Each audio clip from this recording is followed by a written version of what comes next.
Bom dia, a graça e a paz do Senhor Jesus. Você está no canal da Semeadores, os Semeadores. Nós estamos aqui hoje para falar de 1 Coríntios capítulo 10. Eu sou o pastor Daniel Deusdete da igreja Os Semeadores e do canal Os Semeadores. O título da nossa exposição bíblica hoje será Para que fossem salvos. Então abra aí a sua Bíblia para você fazer uma leitura prévia. Aproveite, inscreva-se aí no nosso canal, clica no sininho aí à sua esquerda e já dê o seu like, nos ajudando no nosso canal. Coríntios foi escrita para principalmente combater a rebeldia, as divisões e a falta de amor que tinham sido causadas pelo orgulho e pela presunção da igreja de Corinto. No capítulo 10, 1 Coríntios 10, lembrou-me esse capítulo de Hebreus, quando o autor de Hebreus advertiu o povo de Deus com relação à incredulidade e à murmuração. Paulo entende a travessia do mar como se fosse um batismo, simbolizando nós que somos batizados em Cristo Jesus e com água. Assim, todos então comeram de um só manjar espiritual e beberam da mesma fonte espiritual, ou seja, da pedra espiritual que o seguia, a qual é Cristo. Não é isso tremendo? Isso tudo é uma parábola para nós e uma advertência de que estamos hoje sobre a mesma nuvem e sob a mesma coluna de fogo, tanto de dia como de noite. Mas não da forma visível que eles tinham, mas muito melhor e muito mais profunda, podem acreditar. Cristo está hoje nos cercando com seu amor e nele, batizados, participamos da sua carne e do seu sangue, e com ele temos comunhão e caminhamos rumo agora à nossa pátria celestial, a Nova Canaã. Aliás, não somos nós que conduzimos, mas estamos sendo conduzidos por ele. Nós estamos vendo a terceira parte da nossa divisão proposta, que é a terceira parte, é a carta aos Coríntios. Começou no capítulo 7, a terceira parte, e vai até o final no capítulo 16.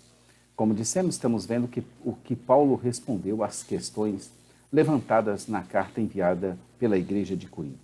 Ele falou em detalhes sobre os desafios específicos enfrentados pelos coríntios, que envolviam relacionamentos conjugais, divórcio e virginidade.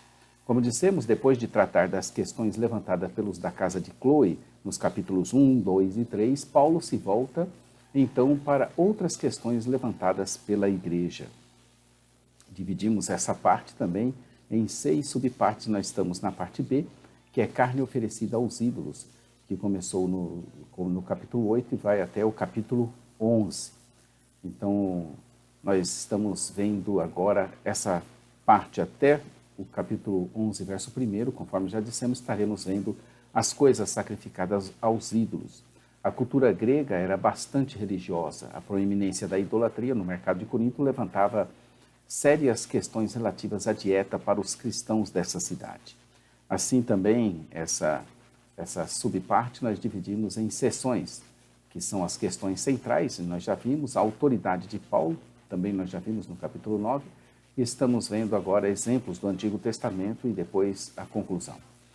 Exemplos do Antigo Testamento. Depois de encorajar os coríntios a pensarem na vida cristã como uma corrida, Paulo explica a importância dessa perspectiva ao chamar a atenção para o exemplo de Israel no deserto.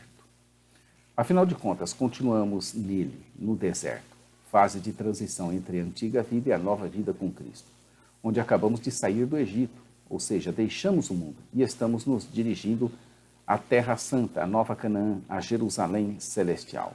Considerando que o batismo cristão enfatiza a união da pessoa com Cristo, Paulo faz uso desse sacramento para delinear semelhanças entre o povo de Israel no Antigo Testamento e a igreja de Corinto. Todos os israelitas de geração do Êxodo passaram pela provação e pelo livramento desse acontecimento que envolveu a travessia pelo mar, por causa da identificação do povo com seu líder Moisés. Observe a repetição do termo todos no verso de 1 a 3, também em 12, verso 13. Essa passagem, 10 de 1 a 12, serve como exemplo e esclarece a advertência em 9, de 24 a 27.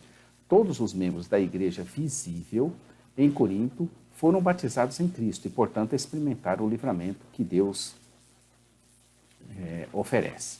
Contudo, isso não era garantia de que Deus se agradaria em salvar todos eles.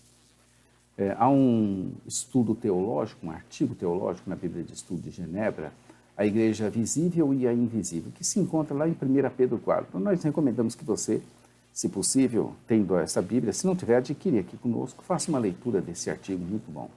Além da analogia com o batismo, Paulo exorta os coríntios a não buscarem falso consolo no fato de também terem participado da ceia do Senhor. Os israelitas, como povo visível de Deus, também haviam participado da comida e bebida espiritual divina. Aqui o termo espiritual não significa não material e nem sugere que o maná e a água tinham algum significado espiritual mais profundo. Pelo contrário, Paulo se refere ao Espírito Santo.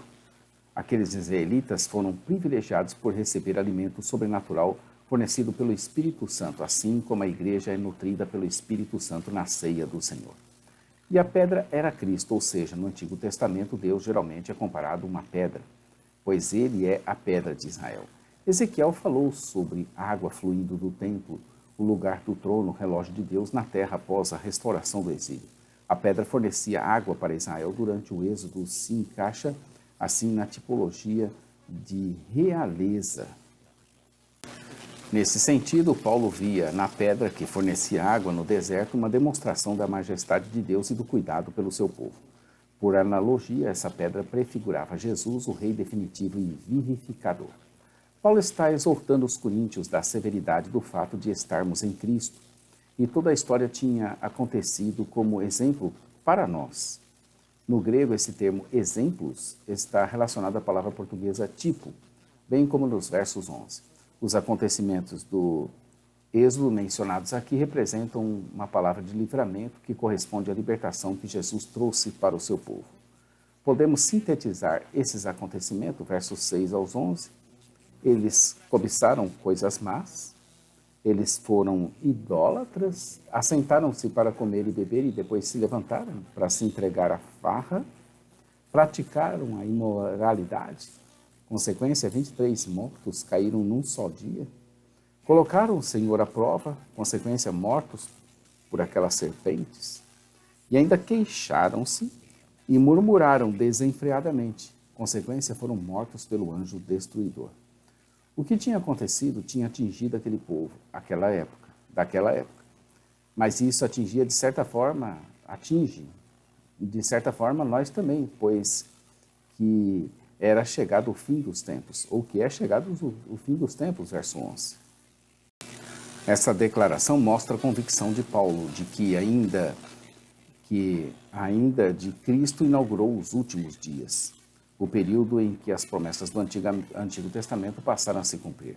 Ao falar sobre o assunto, Paulo procura ajudar os coríntios a perceberem que os acontecimentos do Antigo Testamento também se aplicam a eles. A convicção de Paulo de que a vinda de Cristo inaugurou os últimos dias, a gente pode perceber aí no capítulo 1, verso 20 e Hebreus 1, 2.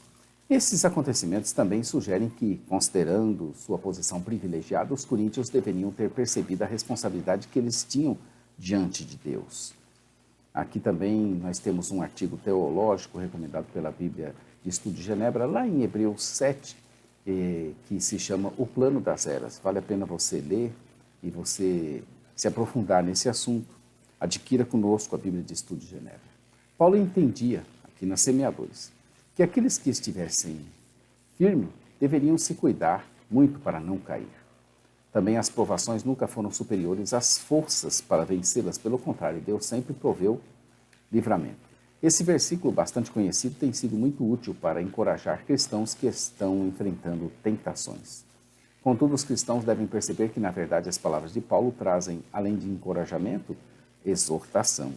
Se Deus não permite tentação maior que o indivíduo possa suportar, então, sem dúvida, o cristão não tem desculpas válidas para pecar. Embora nenhum cristão evite totalmente o pecado, não há tentação que não possa ser resistida. Então, Paulo fala para fugirmos da idolatria. Esse mandamento não constitui um elemento totalmente novo na argumentação de Paulo. Antes se aplica ao tema anterior, sobre a questão de alimentos oferecidos aos ídolos. Paulo estava angustiado pelo fato de alguns coríntios praticarem idolatria quando faziam suas refeições nos templos pagãos. Não era concebível que se enganassem e caíssem nesse laço. Era necessário julgar por eles mesmos que eram pessoas sensatas. Essa alusão à ceia do Senhor tensionava demonstrar a importância do ato de participar de uma refeição manifestamente religiosa. Assim como é impossível tomar parte na ceia do Senhor e, ao mesmo tempo, negar a sua importância religiosa, do mesmo modo os coríntios agiam com ingenuidade ao imaginar que a participação nas festas dos templos gregos não envolvia a idolatria. Além disso, a união do corpo de Cristo, simbolizada pelo partir do pão e beber do cálice, exclui a união com ídolos. Embora os ídolos não sejam nada, nem coisa alguma, os rituais pagãos se apoiam na realidade da obra de Satanás e os cristãos devem, então, se afastar dessas coisas. Aqui o ensino de Paulo cria alguma tensão com suas declarações no capítulo 8, onde parece permitir as refeições nos templos pagãos. A melhor explicação para isso é que nem todas as refeições oferecidas nos templos pagãos aconteciam no contexto da festa religiosa. Os animais, antes de serem abatidos para suprir o mercado, eram oferecidos com regularidade aos ídolos pagãos. Por isso, sem dúvida, a quantidade de carne oferecida aos ídolos que circulava no mercado excedia aquela usada nas festas e cerimônias religiosas. Paulo não pretende afirmar a impossibilidade de participar em termos de presença física da cerimônia com os demônios e depois da ceia do Senhor. Antes instrui que isso não deva acontecer e, caso aconteça, haverá punição. Nesse caso, verso 22, zelos no Senhor, não se refere ao zelo pelo seu povo, mas ao zelo pela sua própria santidade e pela honra que é devida exclusivamente a ele e à sua ceia. Mais uma vez, Paulo adverte os coríntios por meio de expressões fortes. Conclusões dessa terceira parte, desse momento que nós estamos vendo agora, dessas sessões, que é a seção B, carne oferecida aos ídolos, que começou lá no capítulo 8 e vai terminar no capítulo 11. E ela foi dividida em 4 partes, que são as questões centrais que nós já vimos, a autoridade de Paulo, no capítulo 9 também já vimos, exemplos do Antigo Testamento, no capítulo 10, que estamos vendo, e as conclusões que vão se iniciar agora a partir do verso de número 23 e vai até o capítulo de número 11, verso 1. Paulo chega a diversas conclusões nessa sessão, e instruções práticas com relação às coisas oferecidas aos ídolos. Embora tudo pudesse lhe parecer permitido, a regra geral deveria ser: se tal coisa fosse conveniente e trouxesse edificação. Ele instrui para se comer de tudo que se vende no mercado, apesar de empregar expressões fortes contra a participação em cerimônias idólatras. Paulo não desejava que os coríntios tivessem zelo excessivo. O fato de um alimento ter submetido a um ídolo não altera a natureza da substância em si mesma e nem a contamina com espíritos maus. Podemos comer de tudo que se vende no mercado, sem fazer perguntas por causa da consciência, pois em sua visão do Senhor é a terra e tudo o que nela existe. Ele é soberano Senhor sobre tudo. Agora, se alguém dissesse que tal coisa tinha sido oferecida em sacrifício, a regra era não comer. Quando alguém indicava que tal alimento havia sido oferecido aos ídolos em cerimônias pagãs, presumia-se que essa informação era oferecida pelas pessoas mais escrupulosas. Nesse caso, a atitude apropriada para o cristão mais forte seria abster-se do alimento, por causa daquele que nos advertiu. Essa pergunta do verso 30, na qual ele, Paulo, participava da refeição com ações de graças, porque era condenado por algo que ele dava graças. Isso parece indicar que Paulo foi acusado de ingerir alimento oferecido aos ídolos, inferindo que, nesse caso, ele não tinha o direito de proibir os coríntios de fazer o mesmo. Paulo resume todo o seu discurso em instrução no verso 31, que diz que quer comamos, quer bebamos, ou façamos qualquer outra coisa, que tudo seja feito para a glória de Deus, e assim tudo será resolvido e certo. Esse princípio, não buscando o nosso próprio interesse, mas o de muitos, verso 33, combinado ao desejo de fazer tudo para a glória de Deus, verso 31, constitui o critério que norteava o comportamento de Paulo.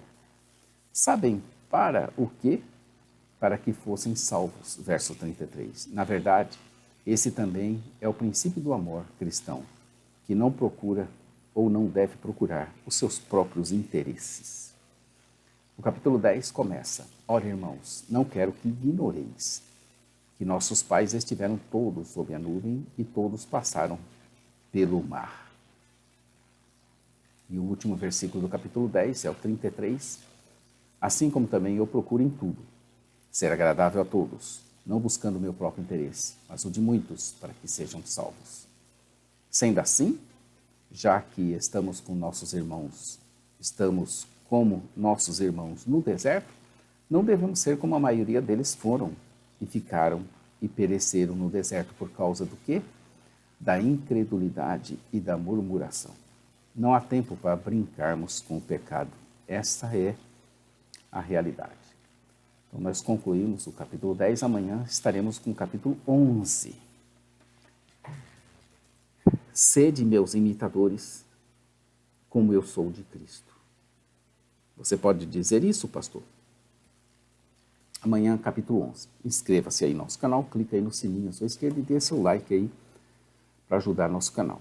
A parte escrita desse texto, jamaisdesista.com.br, nossa loja virtual onde você adquire a Bíblia de Estudo de Genebra e outros livros, bíblias, ossemeadores.com.br, nosso programa de rádio, radio.ossemeadores.com. A todos um bom dia, fiquem com Deus e, como dissemos sempre, Maranata. Ora, ora, vem, Senhor Jesus. Deus abençoe a sua vida, a sua família e seu ministério. Um bom dia a todos.